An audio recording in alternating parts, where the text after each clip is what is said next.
రైతులకు సంబంధించి స్వామినాథన్ కమిషన్ అమలు చేయడమే కాకుండా రైతుల ఆదాయాన్ని రెండింతలు చేస్తామని చెప్పి బీజేపీ మోసం చేసిందని రేవంత్ రెడ్డి అన్నారు. అదానీ, అంబానీ, అమెజాన్ ఒత్తిడికి బీజేపీ సర్కార్ తలొగ్గి రైతులకు వ్యతిరేకంగా నల్ల చట్టాలు తీసుకొచ్చిందని ముఖ్యమంత్రి గుర్తు చేశారు. సంబంధించి స్వామినాథన్ కమిషన్ అమలు చేయడమే కాకుండా రైతుల ఆదాయాన్ని రెండింతలు చేస్తామని చెప్పి నరేంద్ర మోడీ గారు మాట ఇవ్వడం జరిగింది. కానీ చివరికి అదానీ, అంబానీ, అమెజాన్ ఒత్తిడిలకు కార్పొరేట్ కంపెనీలకు లొంగిపోయిన ఎన్డీఏ ప్రభుత్వం రైతు వ్యతిరేక 3 నల్ల చట్టాలను తీసుకొచ్చి శాశ్వతంగా రైతులను తమ భూముల్లోనే కార్పొరేట్ కంపెనీలకు బానిసలుగా కట్టబెట్టాలనే ప్రయత్నం చేస్తే లక్షలాది మంది రైతులు ఢిల్లీ సరిహద్దుల్లో 16 నెలలు వీరోచితంగా పోరాటం చేసి ప్రభుత్వం మెడలు వంచి ఆ చట్టాలు వెనక్కి తీసుకోవడమే కాదు, యావత్ రైతాంగానికి నరేంద్ర మోడీ గారు పార్లమెంట్ సాక్షిగా క్షమాపణ చెప్పాల్సిన పరిస్థితులు వచ్చినాయి. స్విస్ బ్యాంక్లోని బ్లాక్ మనీని తీసుకొచ్చి ప్రతి పేదవాడి ఖాతాలో 15 లక్షల రూపాయలు వేస్తానని మోడీ హామీ ఇచ్చి ఎన్నికల్లో గెలిచారని రేవంత్ రెడ్డి అన్నారు. కానీ తీరా ఎన్నికల్లో గెలిచిన తర్వాత 15 పైసలు కూడా వేయలేదని మండిపడ్డారు. నిత్యావసరాల ధరలను భారీగా పెంచి సామాన్య ప్రజలను ఇబ్బందులకు గురి చేస్తున్నారని మండిపడ్డారు. నరేంద్ర మోడీ గారు స్విస్ బ్యాంకులో లక్షలాది కోట్ల రూపాయల నల్లధనం ఉంది.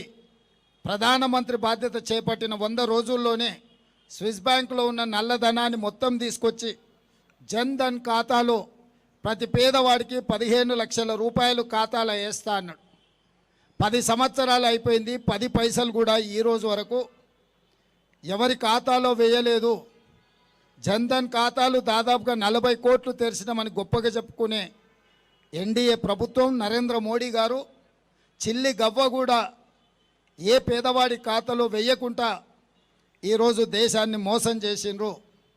ఆనాడు 410 రూపాయలు ఉన్న సిలిండర్ ఈనాడు 1200 రూపాయలకు ధర పెంచి ఈరోజు ప్రజల్ని మధ్యతరగతి దిగువ తరగతి పౌరులను దోసుకుంటున్నారు.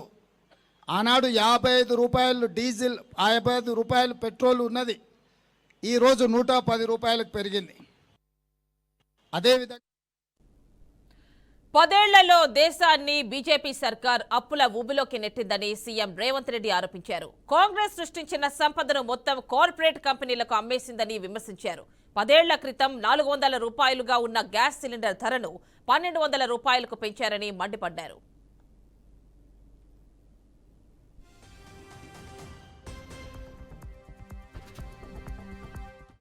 నరేంద్ర మోడీ గారు డబుల్ ఇంజన్ సర్కార్ ఎంత వేగంగా పరిగెత్తుతుందంటే 10 సంవత్సరాలలో 113 లక్షల కోట్ల రూపాయల అప్పు తీసుకొచ్చి ఈరోజు అప్పుల ఊబిలో ఈ నయా భారతాన్ని మొత్తము తాకట్టు పెట్టినరు.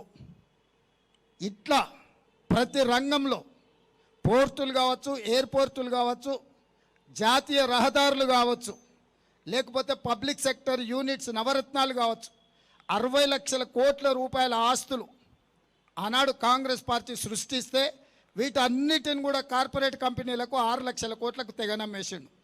అది ఎల్ఐసి నుంచి మొదలు పెడితే ప్రతి సంస్థను 60 సంవత్సరాలు కష్టపడి కాంగ్రెస్ కూడబెట్టిన ఆస్తులను మొత్తాన్ని నరేంద్ర మోడీ గారు 10 సంవత్సరాలల్లో మొత్తానికి మొత్తం కార్పొరేట్ కంపెనీలకు అమ్మేసి డబుల్ ఇంజన్ అంటే అదానీ ప్రధాని డబుల్ ఇంజన్ లాగా ఈ దేశాన్ని పట్టి పీడించి ఈరోజు ఈ దేశాన్ని దోసుకున్నారు.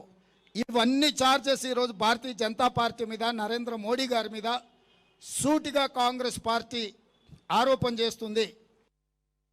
నరేంద్ర మోడీ గారు డబుల్ ఇంజన్ సర్కార్ ఎంత వేగంగా పరిగెత్తుతుందంటే 10 సంవత్సరాలలో 113 లక్షల